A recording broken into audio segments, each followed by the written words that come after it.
If you think you have gone too far for God to forgive you, I need to tell you something that might save your soul today. There is a door at the bottom of every heart that can only be closed from the inside. And if you are here, listening to this, yours is still open. Imagine for a moment a child lost in a dark forest, calling for her father. Her voice echoes among the trees, returning empty, without answer.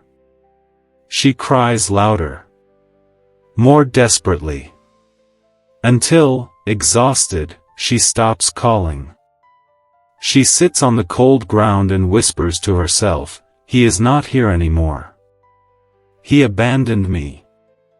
But the father was there all along. Waiting. Watching. Heartbroken, seeing his daughter become convinced that she was alone. This is the story of the unforgivable sin. It is not about what God cannot forgive. It is about what the human heart can no longer receive.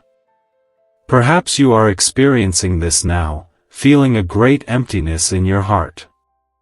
That deafening silence where there was once presence. You pray, but the words seem to hit the ceiling and ricochet. You reach out, but your arms embrace nothing. And a voice whispers in the darkness, "You have gone too far. There is no turning back." But what if I told you that this whisper is a lie from the enemy? You see, the unforgivable sin is not an isolated act. It is a process. Like a plant that dies not because someone uprooted it, but because it stopped seeking the light. Leaf by leaf. Day after day.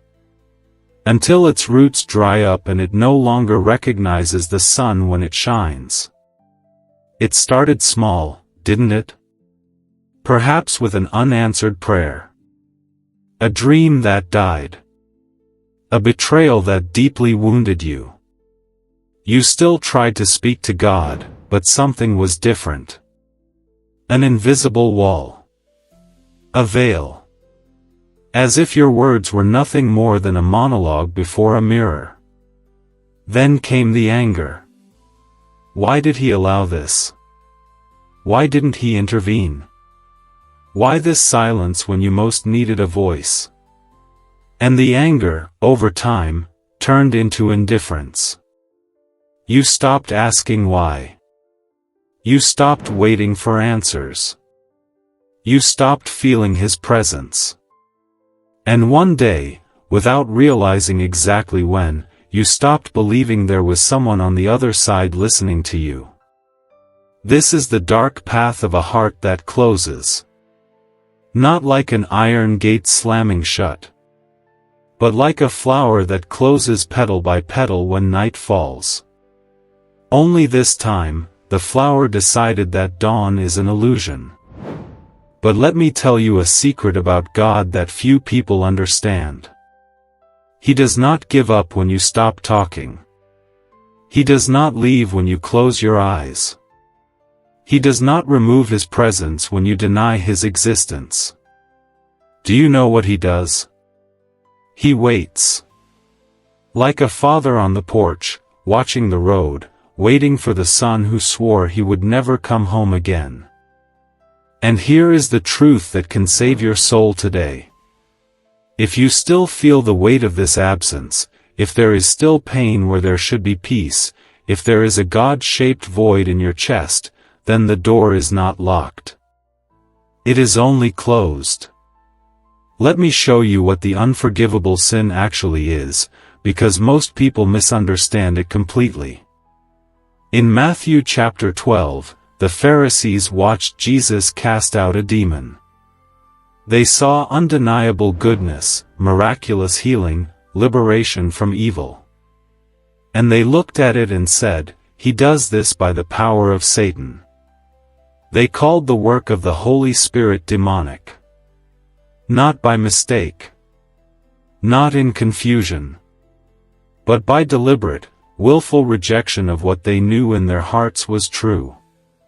Jesus said in verse 32, Anyone who speaks a word against the Son of Man will be forgiven, but anyone who speaks against the Holy Spirit will not be forgiven, either in this age or in the age to come. Here is what that means. The unforgivable sin is not a moment of doubt. It is not a season of anger. It is not walking away from God. It is when the heart not only rejects the light, but permanently calls the light darkness. When it not only denies God, but transforms His goodness into a threat. When the conscience does not sleep, but dies completely. It is to look at love and call it hate. To look at truth and call it a lie. To feel the convicting touch of the Spirit and call it deception. Not by pain. Not by struggle. But by a final, absolute, permanent choice to shut God out forever. But you who are here, listening to these words, feeling something stir within you, you have not committed this sin. Do you know how I know? Because dead hearts do not bleed. Lost souls do not search. And those who have completely closed the door do not care if it is closed. If you still miss Him, even from a distance, it is God knocking at your door today. If you are still afraid of being lost, it is the Spirit whispering that you can still be found. If these words awaken something buried deep within you, it is God's grace digging through the rubble to reach what still lives inside you. God knows the difference between a wounded heart and a dead heart. He knows when silence is pain and when it is rejection. He sees when you turn away out of fear and when you turn away out of final, hardened pride.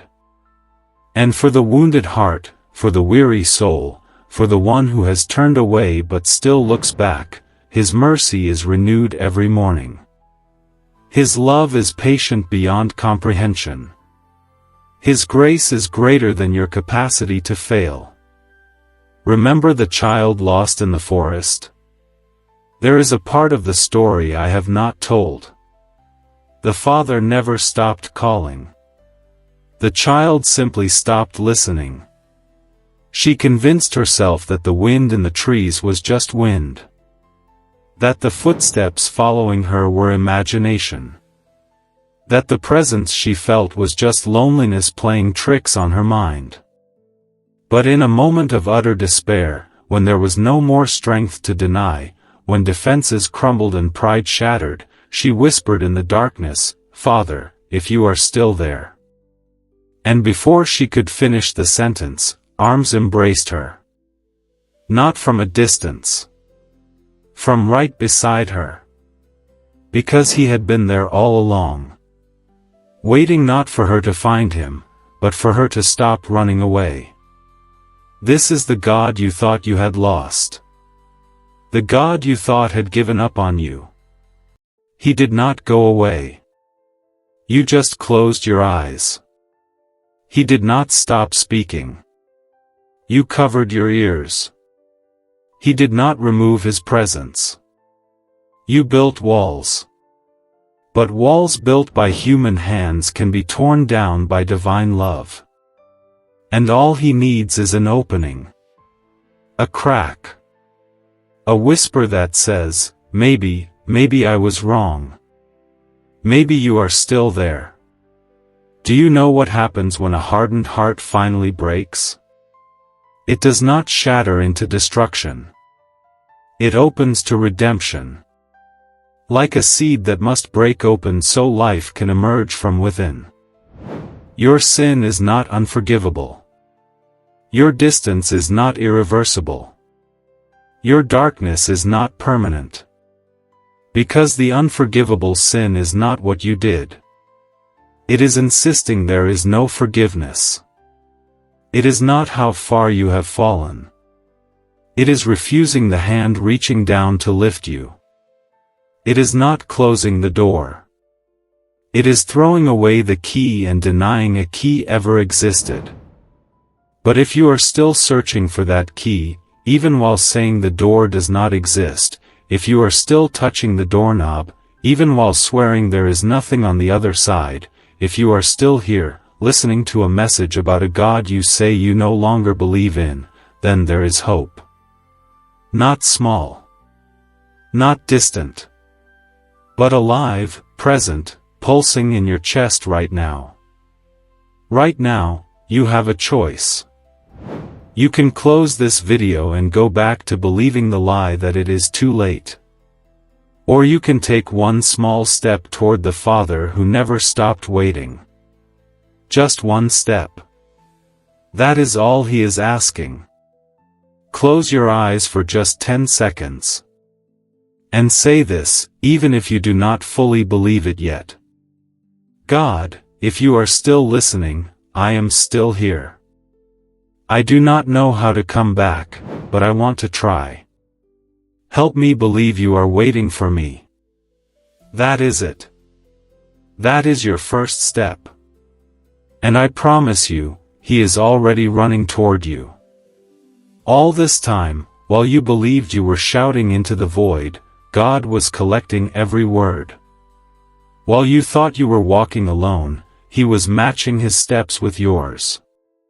While you were building walls, He was planting gardens on the other side, waiting for the day you would open the window and smell the fragrance. The heart that closes its door to God is not cursed. It is a prisoner of its own choosing. And every prisoner who recognizes the bars can begin to seek freedom. The key is in your hands. It always has been. God never took it from you. He is only waiting, with infinite patience, for you to remember how to use it. The door you closed from the inside can only be opened from the inside. But on the other side there is no judgment waiting. There is an embrace. There is no condemnation prepared. There is a celebration. There is no distant and angry God. There is a Father who never stopped waiting. The unforgivable sin only exists for those who do not want forgiveness. And you, who have reached this point in this message, who felt something while listening, who perhaps even shed a tear you thought had dried long ago, you still desire forgiveness. Even if you do not admit it. Even if you are afraid. Even if you do not know how. That desire is already the beginning. A heart that still yearns, even slightly, is a heart that God can reach. Because the love that created you does not give up on you. The grace that saved you once can save you 1,000 times. And the God you thought you had lost was just waiting for you to stop running so He could whisper again, "Welcome back home." This is the truth about the unforgivable sin. It is not an abyss you fall into. It is a door you choose to keep closed. And today, right now, you can choose differently. The light still shines in the darkness. And the darkness has never been able to extinguish it. If God met you here today, if something shifted in your spirit, type in the comments, "I believe in miracles." Your declaration might be the sign someone else needs to take their own first step back to the Father. And subscribe to Spiritual Fortress, your refuge in troubled times. Because sometimes hope arrives through an unexpected message, in a moment of despair, reminding you that God is still writing your story.